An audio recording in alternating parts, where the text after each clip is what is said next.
Hey there, welcome to video number 11. Uh, think of this as an interlude or intermission. Uh, we have been discussing ways to know yourself, why it's important to know yourself, and um, ways to uh, get your vision together for what you want to do, how you want to become all you can be. And once we get done with that, of course, that never really ends. But once once we have a reasonable floor or foundation, uh, then we will proceed to the nuts and bolts of how do you implement that? How do you take action? Right now, I wanted to share with you something that I uh, that came up today in the course of our after breakfast discussions.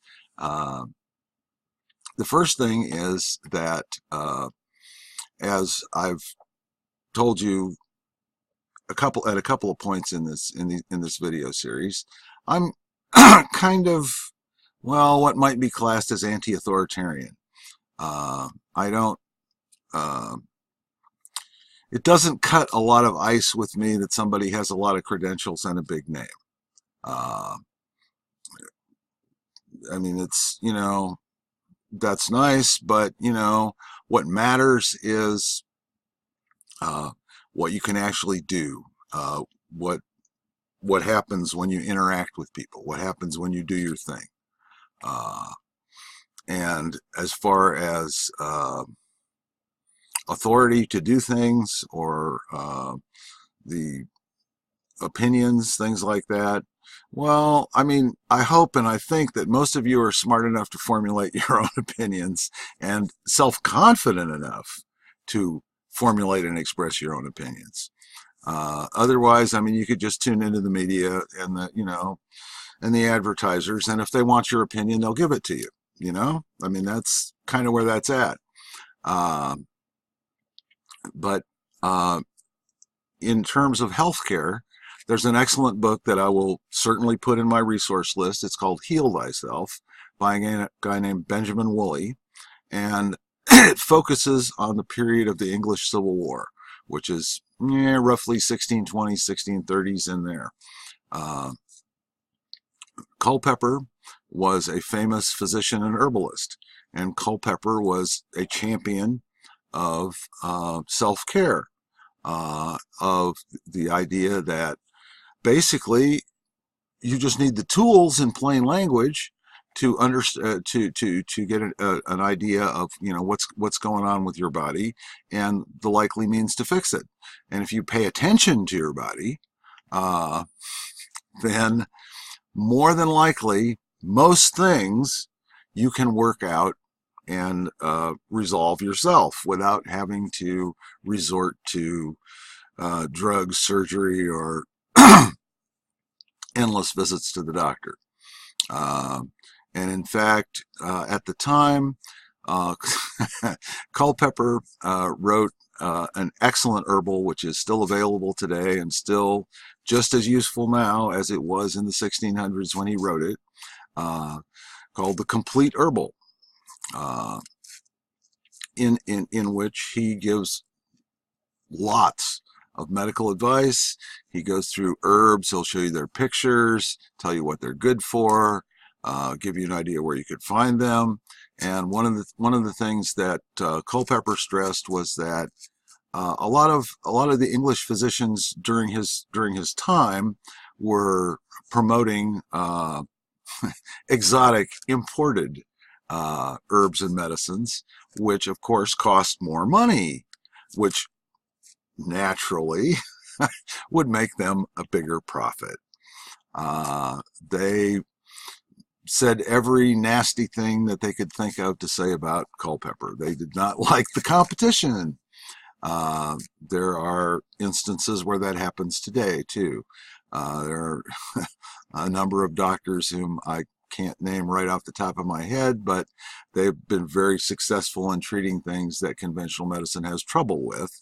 And They've had their legal issues, their legal problems, right and left. But the thing with Culpeper is Culpeper was criticized and vilified by the church, the state, and the medical association of his time. However, he always had a massive following, and he was known for going and ministering to the ill, taking care of them uh, as a doctor, uh, even when they were poor. He basically did a lot of charity work, uh, and they didn't like him for that either. They if people aren't used to giving money, well, then they might not give us money either. Uh, it, eh, it was quite the controversy, and Woolley does a good job of describing the controversy and talking about some of the major players, including Culpeper, in his book called "Heal Thyself." And as I get my resource pages together, that's one of the books that I'll make available there.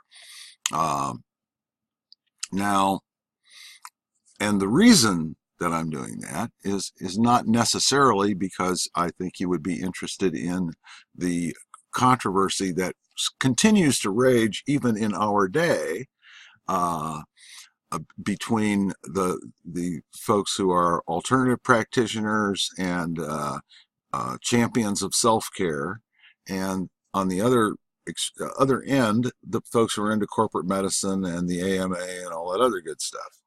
Uh, and I admit that I'm a little bit biased, but I try and be as open-minded as possible, and I do realize that there are times where you need a conventional doc. I mean, if I were in an auto accident or somebody shot me, uh, or some other kind of accident, some other kind of traumatic accident, these people are top notch. They know their stuff. I mean, emergency medicine, they've got it down. And your alternative practitioners, well, some of them have it down too, but most of them do not have the same kind of resources. They don't have the same equipment. They don't have the same, trained backup staff, access to whatever, medications might be required at the time. Uh, they're just not equipped to deal with emergency medicine. Now, part of the reason that conventional medicine is so good at dealing with emergency medicine or traumatic injuries is that it evolved, for the most part, on the battlefields of the First and Second World War. Prior to the 20th century, the kind of medicine that we have today pretty much didn't exist. It's the whole structure, methods for delivery of care, and a lot of the techniques didn't exist. Now, the really bad period of medicine where you would be, it doesn't matter what's wrong with you, you'd be much better off to avoid doctors because they were into all sorts of strange things. I mean, bleeding, for example. Well, bleeding in certain cases and in small amounts can be a good thing. However, in the 18th century, the 1700s, the early 1800s,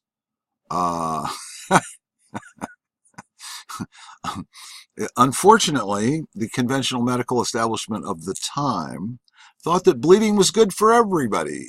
And sometimes, the more the better. They managed to bleed to death a few prominent personalities, including George Washington, because of this attitude.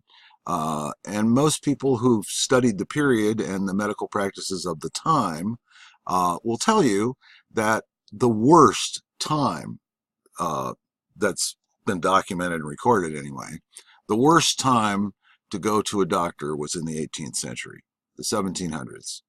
Just stay away from them. The early 1800s weren't much better. Things start to improve to some extent around the time of the American Civil War. And conventional medicine becomes more and more competent from that point. After the Second World War, there's massive introduction of pharmaceuticals, and you can see where that's led to today. There's also the tendency for medicine to become corporate and medicine to be more and more controlled by one institution or another. But each kind of medicine has its most appropriate use. And uh, I'm not advocating choosing one or another. What I'm saying is be informed in your choices. Don't depend on authorities or hype or advertising to make your decisions for you. That's another whole part of that know thyself stuff. Uh, know yourself well enough that you'll be confident about your judgment. That's an important thing. The other one of the other things that I wanted to talk about in this little interlude here is that yes, I do medical astrology, and no, I do not have formal medical training. However, I do know how to read a chart for a medical condition, and many times my clients have found considerable benefit in what I've been able to find for them. But the thing is, it doesn't matter whether I have extensive medical knowledge or not. Now, if I have a reasonable amount of medical knowledge, it helps sharpen my judgments up a little bit better, a little bit, because it helps me identify, match up or identify the symptoms that they're telling me about with the planetary signatures.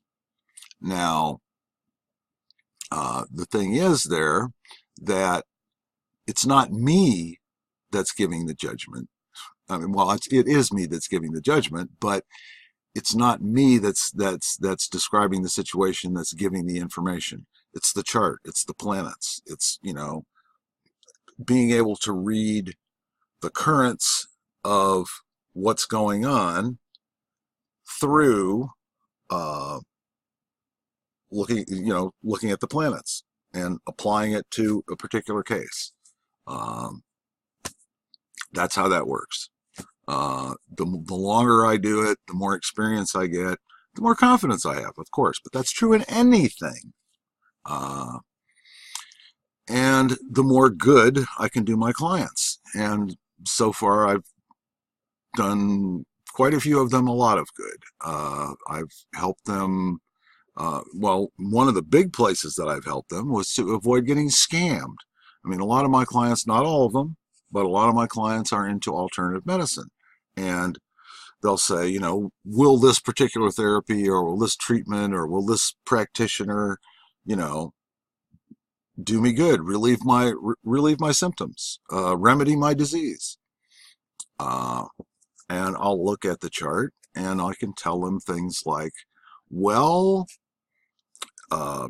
provided that the planet that represents their practitioner, and there's a rule for telling that from the chart, is well placed, well dignified, strong, etc.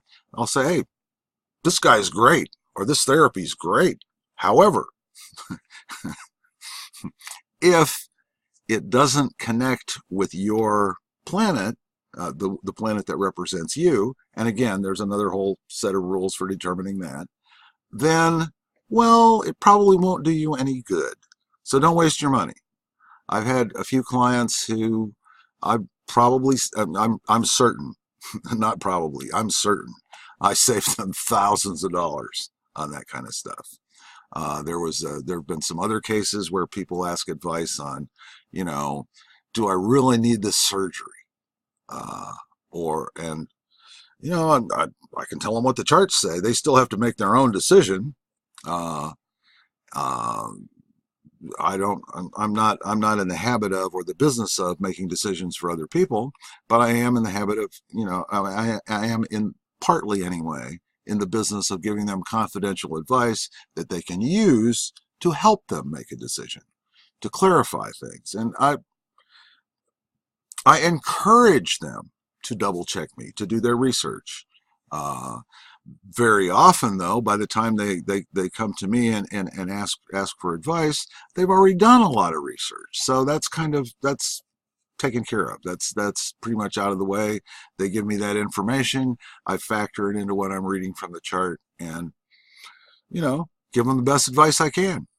Uh, Similar things apply to many other areas. Excuse me.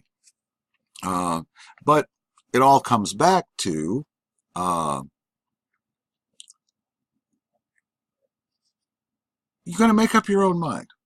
Uh, you need to develop the self knowledge and the confidence to make your own decisions, to arrive at your own opinions, and express them in your own words in your own way. The reason that you would use somebody like me is because you want a little bit more information. But you're not, 9 times out of 10, if you're, a thinking person, you're not going to just turn right around and act on that. First of all, as I'm going through it, you're going to say, well, does this match up with what I'm experiencing? Does this make sense? Uh, and and you're going to look a little further and you say, well, all things considered, does it seem to be good advice? And you're also going to factor in, how reliable has this guy been for me in the past? Has this advice been useful in the past? If the advice has been useful in the past, it makes sense, and it agrees with, or at least helps you understand the perspective of some of the information that you've been collecting, then chances are you're going to take my advice and you're going to profit by it. You're going to avoid something bad, or you're going to maximize on something good. And all of you, I mean, to be all you can be, you have to be able to have confidence in yourself, to depend on yourself, and you can develop that. It takes a little practice. I mean, man, that's been one of my greatest struggles so far, is developing confidence. You can do it. Mostly what it takes is practice and feedback. The more often you're right, the more confident you're going to be about the next thing you put out. The more often your opinion makes sense to most folks. That still doesn't necessarily mean it's right, but the more often you state your opinion and people say, hey, that makes sense, the more it builds your confidence. So anyway, that was my little interlude on anti-authoritarianism, a little bit about what I do as an astrologer, and a little bit more about, how we're going to get geared up, get cleared up, get ready, and move to that point where we're going to be able to take action, to start realizing our dreams, to take those steps that are going to take us to where we'll be all we can be. And being all you can be, that's kind of an open-ended. I mean, it's like, okay, I got this far. What's next? There's always something next. Always. But you're a living being. You're constantly developing. You're constantly experiencing. You're constantly dealing with the influences of your environment. And they are on many levels. Emotional, physical, spiritual, psychological, all those. You're always dealing with that, and you're always bringing together what you've experienced so far and integrating it into how you make sense out of the world. Keep doing that. Don't take somebody else's word for it. Be your own authority. Okay? I mean, that doesn't mean you shouldn't do research. That doesn't mean you can't learn from other people. It doesn't mean that under certain conditions you shouldn't imitate other people. It doesn't mean any of that. But what it does mean is that reserve the final judgment to yourself. Don't just say, okay, well, this is what everybody else is doing. Sometimes that'll work, but usually not. Or this is what everybody else thinks, or this is what I've always been told to think. Don't go there. Rely on yourself. Okay, I've run over my time this time a little bit, so until next time, have